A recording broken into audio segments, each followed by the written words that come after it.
Today we have the best team for Avatar of Destiny. That is correct. On top of that, we got an extra team here for you to break down as well in today's episode. I'm excited to provide for you the Guild Battle Avatar of Destiny guide here today. So thank you for tuning in. As always, questions, comments, do let me know down below. Great ways to stay connected and the timestamps where we will break down the team, we'll do the runs, we'll break down the team, we'll do the runs, and then pull it all back together. So I'm certainly excited to break this out here for you today. So let's get going, let's get moving, and let's get grooving. So the first piece here for Avatar of Destiny, for those of you that are new, those of you that are returning, here is the boss info and how this boss works. Obviously the levels keep going. I have level 4 here for now to create the guide, but certainly have we done much more? Yes. So first off, gains immunity from reversal passive Destiny, gains immunity from all debuffs. Don't want to be putting debuffs, including periodic damage effects. Whenever the Avatar of Destiny receives a buff, a debuff, it gains a stack reversal periodic damage. Each stack of the reversal increases the avatar's attack and damage resistance. Once reversal stacks 3 times, reversal is triggered, dealing damage to your entire team, proportional to their max HP and stunning them. Absolutely brutal. Realization deals damage to the 2 nearest members of your team. Doom targets the nearest member of your team. Oblivion, the Avatar of Destiny's incandescent wings spread wide, dealing damage to your entire team. Punishment, column of light descends from the sky, moving slowly towards its destination. Targets affected by this light suffer from reduced move and speed burns. And then Hindrance, drops 5 stones of destiny, dealing damage. These are all very, very important things. I wanted to briefly run through this because it is a key portion of strategy for your team and for survivability. Whether you're new or a veteran, these are all key components, all things that we have to dodge. The biggest one being those 5 stones. They have a number of hits, receiving 1 point of damage with each hit.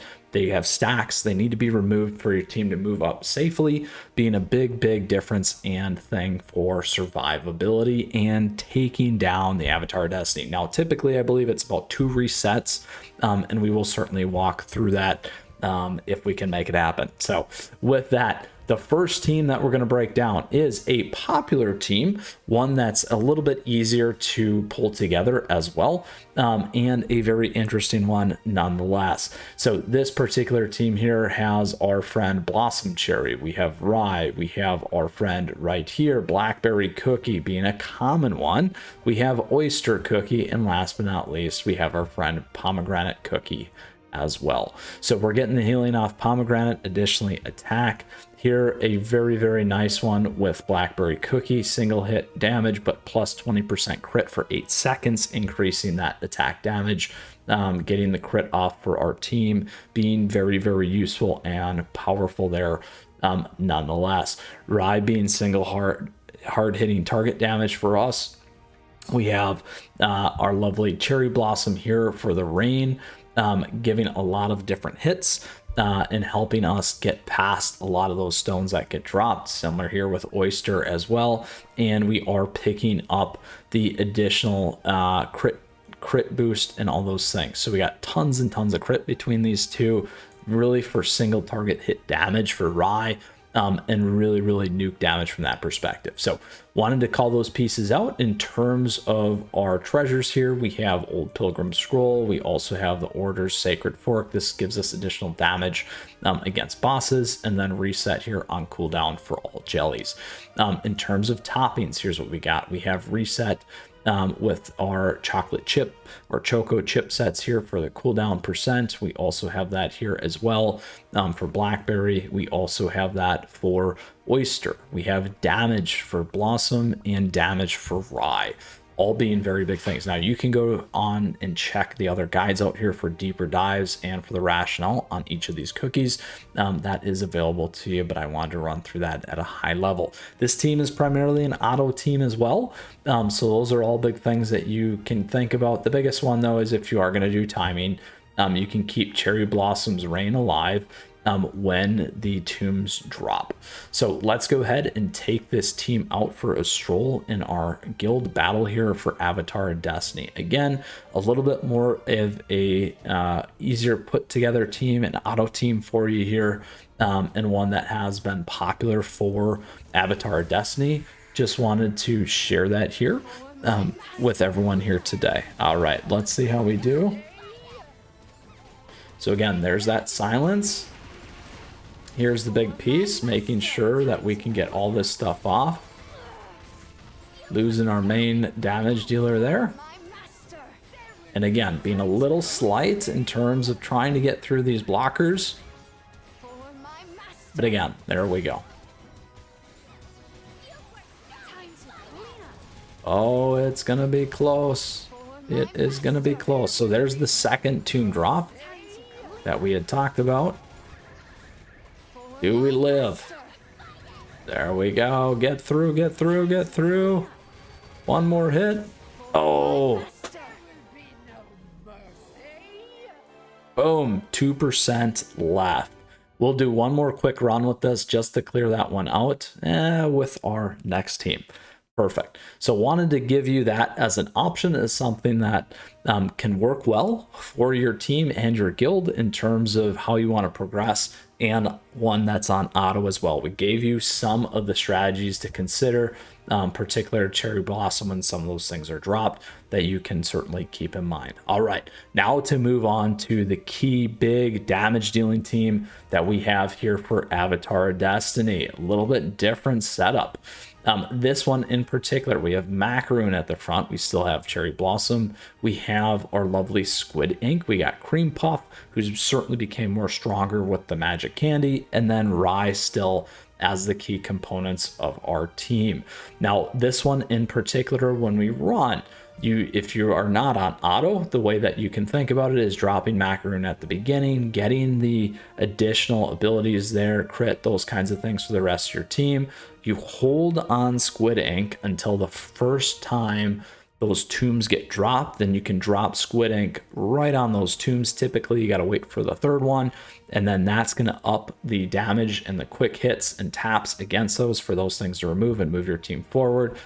Cherry Blossom here and Rye, you just want to be spamming along with Macaroon after post those things along with Cream Puff, not only for surviving, but damage and those kinds of things as well. So when we look at, again, our treasures, we are still on the Order of Sacred Fork. We got the old Pilgrim Scroll here and the squishy Jelly Watch. Now, certainly you can swap that out for the different variants as well for your team as a consideration and option, just like the last one. In terms of toppings here, we could be on attack if we wanted to. I am running the chocolate chipset here for speed and need for speed to recast. I'm on damage for Squid Ink here with Raspberry. Also, again, Cherry Blossom being the same, Rye being the same. And I do have it here for Cream Puff as well. You can go on the chocolate chip set and reset and cool down if you would like to. So that is the breakdown. Like I said before, many of guides that you can check out here on the channel for these particular cookies. All right, 1.5 million here, pretty good. Let's go ahead and quickly run through this. I'll show you. Essentially, we're going to get 2 runs, so the timing isn't going to be perfect. I might run it another full time here for you so we can see. So quickly on auto, what you did want to do is start there with Macaroon right away. So we'll do it right when we get to the next one, because I know that enough damage is going to go through right away. So boom, there we go. Beautiful damage. 500,000. All right, we'll go to the next level and get our clean clear here. We're going to be off by about 2 seconds on the time, but here's what we do. We take this off here. We take that right away, get the healing up. Now, as soon as we get in here and see that first animation, we want everything going except Squid Ink, and then we'll flip it back here in a second. Now, when these towers come down, pop your Squid Ink. We'll go quickly over to auto here, so as you can see, some of those things getting through and the damage getting through that's needed in order to move our team forward.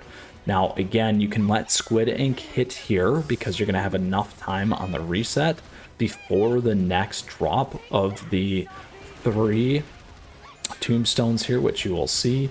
Now, again, if your Squid Ink's a little bit faster, the timing's going to be a little bit better. You can keep spamming all these things and get your team moving in. Lots and lots of damage going here, and our time's up. So for me, Cherry Blossom needs a little bit more survivability, but we did get about 30 million damage. If I would have had that, it would have been way more. So very, very, very awesome, and one of the best teams, if not the best team right now for Avatar of Destiny. So let's go back and conclude today's episode. So first off, we broke down Avatar of Destiny, broke down a lot of the key pieces in terms of the strategy and how you want to navigate and mitigate everything with this particular guild battle. We gave you 2 teams. The first team, again, being something a little bit easier and more common to put together. Again, depending on where you're at, CookieRun Kingdom, newer, veteran alike. And then additionally, the second team being one that's a little bit more focused, powerful. And again, frankly, the best team right now for this particular thing. My Cherry Blossom needs to be a little bit more buffed up, but maybe next time. So with that, we also gave you the treasure breakdown, the ones that you should be on, and gave you some alternative options there as well for your gameplay. So let's bring this all home here for a lovely, lovely guild battle Avatar of Destiny guide. I hope you enjoyed today's episode. Questions, comments, do let me know. Feel free to swing by the Discord server, great community there as well. And lastly, thank you. I appreciate your support. Thank you for the likes and the subs as always as we continue to grow this community. Now, great ways to stay connected and appreciate your support. Lastly, we got a ton more CookieRun Kingdom content head your way here on the channel, so stay tuned and let me know in the comments how this guide worked out for you, because I always love to hear it from you. All right, take care. Until next time, Mythras out.